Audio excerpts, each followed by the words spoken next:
In our world, we are presented with many problems.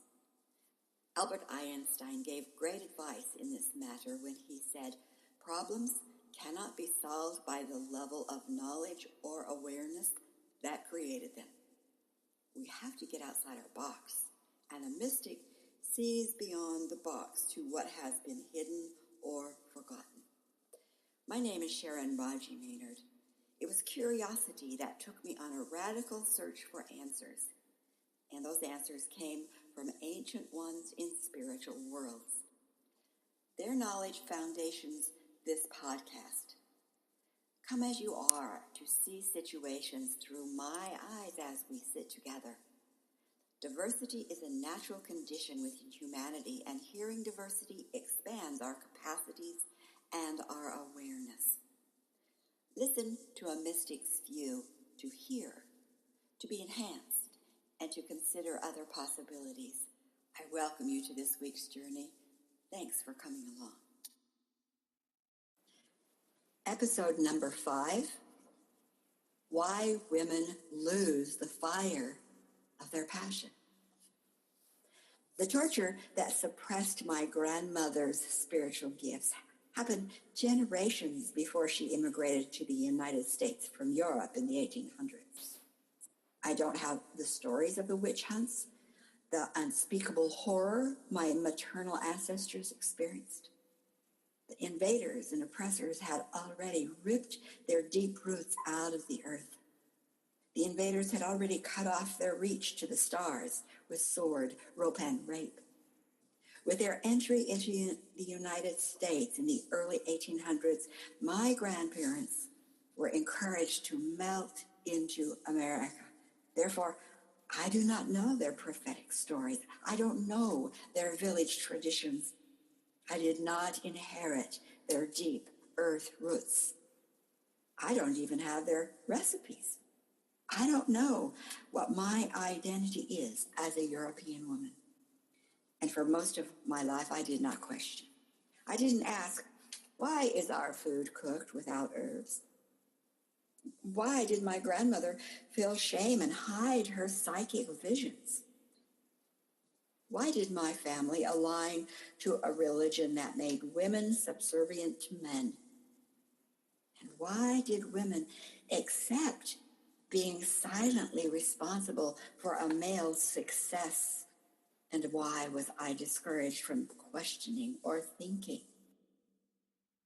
Where did my deep need to serve, to keep the peace, to mold myself come from? I came to my work with women from a mindset that had been subtly created through women who were so loved that they were not to think, to ponder, to make decisions, or muddy their minds with major life questions. Men would do all that for them. It was a mindset that put women on a pedestal of less value, less insight, and more enslaved. I know that I am not alone.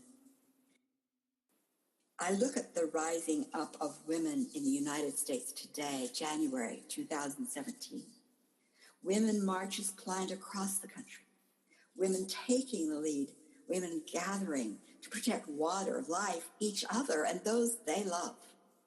Women standing together to declare that values for their country, their community, their lives are to be based on what is good and beneficial for all in the web of life. And as a mystic, I wonder. I know what happens in an individual psyche when a choice is made contrary to what has come to be called normal, even when the new choice will bring greater freedom, greater thriving and benefit. It is with the new choice that the old demons, the old patterns rise up and scream, "What about me? Hey, be small. I'm here for your safety." The trauma held within the female mass psyche from the burning times, the rapes, the abuse, the diminishing, has resulted in present-day women who face sabotage just as they begin to feel empowered. It shows up as infighting, competition, self-diminishing, distractions, gossip. And in all of that, the goal of good is lost. It is as women catch inner fire, reach out to create meaningful community, to set goals and change the culture, that healing is most needed. Because as women catch fire, their inner wounds will surface. And what addresses those wounds? Deep, deep healing. So in this podcast, I am going to focus on one wound that millions of women carry. It shows up as gossip, competition, destroying another woman's success. It is like being frogs in a pot of water set to boil. When one frog wakes up and tries to leave the pot, the other frogs pull her back down the side of the pan into the growing hot water. So because of the fires and passions lit within women, the dreams sparked in this country from the election, we must go back to the experiences of deep wounding that our ancestors experienced. We must heal their old responses to survive by dropping off their gifts and dreams and to live small. So we will go back. We'll stand up to the oppressors in that long ago time and say no to their targets and their abuse. Healing and transforming means removing the powerlessness, the fracturing, the separation that has kept women weak and separated. These old patterns allow corrupt agendas to remain in charge. Writing this new story, we might say, women are working together with respect for diversity, firm commitment to good, creating benefit for the entire web of life in a spirit of generosity and clarity. Women have created a culture based on valuing for all. That's the basis of our new story. Now, we will go to a past that needs healing and reframing to allow the energy for that story to be anchored. So, close your eyes. Sit comfortably and settle yourself into a calm place of imagination. Breathe and let go of the worries of life, decisions, mind spin. Just let everything go off to the side into a basket for later. We are going to go to a past event similar to what I have seen in many healing visions. Breathe. And imagine a long ago village, quiet, peaceful, thriving. The day is ending, the sun is low on the horizon. Notice the smoke curling from the chimneys of the homes, and everyone has gone in for the evening. Then watch. Women of various ages begin leaving their homes. They walk toward the woods, walking in silence, heads covered, moving somberly. Hovering over them with our imagination, we follow them into the trees to a large open space. There is a blazing fire in the center and stones set around the perimeter. Each of the women goes to a stone and settles herself with great reverence for this space. Breathe, feel the stillness. Then we hear one speak. My dear, dear sisters, it is with heavy heart and clear mind that I have called to all. We have seen this day coming, a day in which we will have to choose to stand against an invading great force of evil or to hide our powers. We would hide our gifts in order to preserve our village, the lives of our family, and yes, our own lives, hoping that at some future time, our female mission will be restored through our granddaughters, our great-granddaughters, or great-great-granddaughters.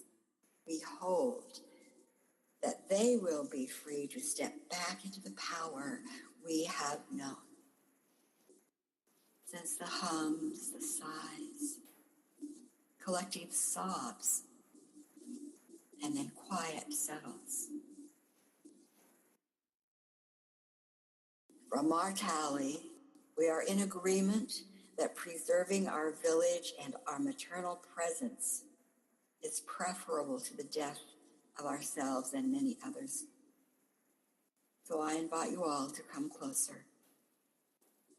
The women stand, move closer to the fire, kneel with one another, encircling waists with their arms, hands touching faces. Tears fall, hearts are heavy and yet clear, ready to make sacred contracts. In your imagination, you hear in unison, we commit to one another that we will each hide our gifts, our visions, our healing abilities in order to keep those we love safe. We commit to keep each other small for the good of our village. We promise to pretend victim, powerlessness, to keep the deeper female mission flow alive. Now freeze frame that group. In your imagination, we call together another spiritual circle of women. Women who are the future daughters, granddaughters, great-granddaughters of this village circle. See yourself as part of that future group. This future circle of women surround the village women and awaken them, flowing respect, honor, appreciation, and love. The circles intermingle, embrace. Tears flow from the village circle, the pain from the roles of weakness, of letting go of their visions, their dreams, their powers, flowing away. Then one from within the spiritual circle of future speaks. We, the women who came after you, who are in a future in which we have safety, we reclaim the female mission and power and give thanks for your sacrifice. Now your contracts to play small, to stay hidden, to pull each other down into smallness is fulfilled and forgiven. And the cords of those contracts are removed, removed, removed.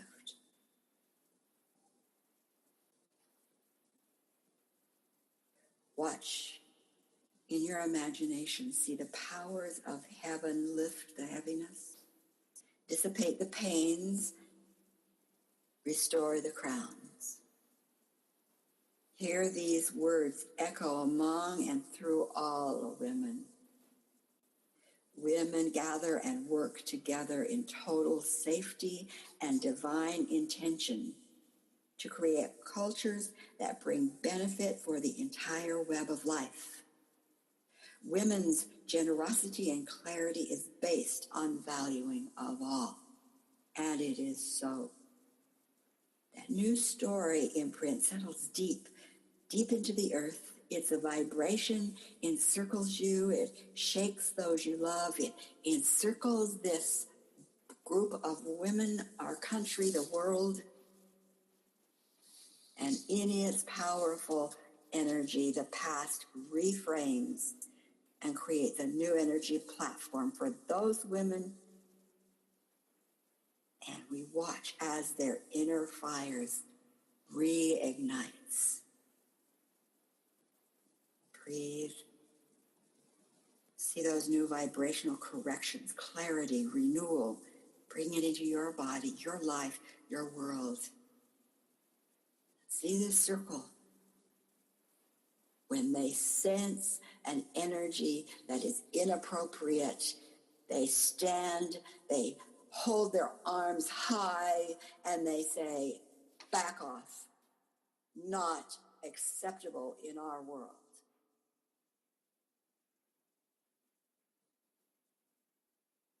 New possibilities will emerge in the physical to support and open doors for women who march, who stand, who create from their inner fire and passion. Thanks for being on our journey this week. And subscribe so you won't miss future Mystics View podcasts. Blessings.